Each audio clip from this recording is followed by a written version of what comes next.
Policy কি হবে রাষ্ট্র পরিচালনায় কথা বলতেছিলাম পলিসি সম্পর্কে। আজকে বাংলাদেশ জামাত ইসলামের এক অনুষ্ঠান হচ্ছে, সেমিনার হচ্ছে। আপনারা অনেকে দেখতেছেন বা অনেকে জানেন যে তারা যদি ইসলামী ক্ষমতায় রাষ্ট্র কায়েম করতে পারে তাহলে ভবিষ্যৎ তারা কীভাবে দেশ পরিচালনা করবে এ নিয়েই আজকে তাদের একটা সেমিনার হচ্ছে। তো সেমিনারের মধ্যে বা বাহিরে অনেক তাদের নেতাকর্মীরা অনেকে কথা বলেছে। তো তাদের সামনে পরিকল্পনা বা ইসলামী দেশ যদি কায়েম হয় তাহলে কিভাবে তারা দেশ চালাবে বা নেতৃত্ব দিবে এ নিয়েই কিছু কথা বললেন জামাতের নায়েবে আমির ডক্টর তাহের। তো আমরা সরাসরি তার মুখ থেকে শুনি সে কি কথাগুলো বলেছে, তার মুখ থেকে আমরা কথাগুলো শুনি।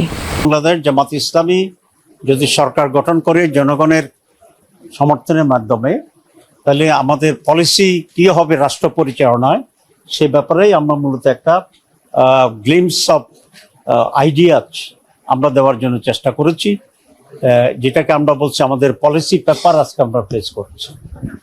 তো এখানে আমাদের মূল ফোকাস হচ্ছে আমরা একটি করাপশন ফ্রি বাংলাদেশ, একটা প্রসপারাস বাংলাদেশ এবং একটা গুড গভর্নেন্স কিভাবে হবে সে ব্যাপারে আমরা মূলত কথা বলছি। আমাদের এখানে আমি বলেছি ট্রান্সপারেন্সি ইস্যুটা আছে এবং কারাপশন জিরো টলারেন্স হবে এটা আমরা বলেছি যে এখানে ফরেন ইনভেস্টমেন্টের ব্যাপারে একটা কনজেনিয়াল অ্যাটমসফিয়ার এখানে তৈরি করা হবে, এখানে নারীদের অধিকারকে এনশিওর করা হবে, একটা world standard vocational education system আমরা চালু করব। আমরা ডিস্ট্রিক্ট লেভেলে অয়েল ইকুইপড এবং এক্সপার্টিস দিয়ে বড় ধরনের হসপিটাল তৈরি হবে যাতে করে ডিস্ট্রিক্ট লেভেলেই জনগণ সেবা পায়, ক্যাপিটালে ঢাকা এসে তাদের চিকিৎসার জন্য এখানে ভিড় করতে না হয়। আমরা হেলথের জিডিপি এখন যেটা আছে বাজেটের 3 to 4%, এটাকে আমরা 6 to 8% উন্নীত করব। আমরা এডুকেশন বাজেট বাড়াবো এবং সেলফ রিলায়েন্ট এসএমই যেটা বলা হয় স্মল এবং মিডল এন্টারপ্রেনারশিপ তৈরি করার জন্য আমরা চেষ্টা করব। আমরা এখানে প্রোডাক্টিভ টেকনিক্যাল বেসড এগ্রিকালচারের উপরে আমরা জোর দেব যাতে করে ফুডে আমরা সম্পূর্ণ হয়ে আমরা একটা এক্সপোর্ট করার মতো পজিশন আমরা যেতে পারি।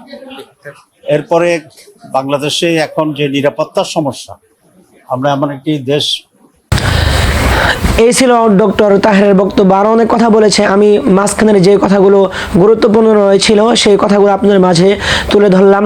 আমরা সবার প্রতি আহ্বান জানাই যেন যার যে দল রয়েছে সে দল থেকে যদি তারা সুন্দর একটা ভালো কিছু করতে পারে এই প্রত্যাশা নিয়ে আমরা সবার প্রতি আহ্বান করি। আর ডক্টর তাহের যেই সমস্ত কথাগুলো বলেছে আলহামদুলিল্লাহ ভালো কথাই বলেছে। তো এই ভালো যদি যেই দলই ক্ষমতায় যাক না কেন সে ভালোটা যেন আমাদের সবার মাঝে বাস্তবায়ন করতে পারে এই আশায় আমরা বিএনপি, জামাত এবং কি খেলাফত মজলিস এবং ইসলামী আন্দোলন যে সমস্ত দল রয়েছে যারা রাষ্ট্রীয় নির্বাচন করতেছে তাদের কাছে সবার কাছে আমরা এটা আহ্বান করি। জামাত ইসলাম যে কথাগুলো বলেছে এই কথাগুলি না আমরা সবার কাছ থেকে এর একটা বেনিফিট আমরা সবাই আশা করি ইনশাল্লাহ। তো এতক্ষণ ভালো থাকবেন, সুস্থ থাকবেন আর আমাদের পাশে থাকবেন। আসসালামু আলাইকুম।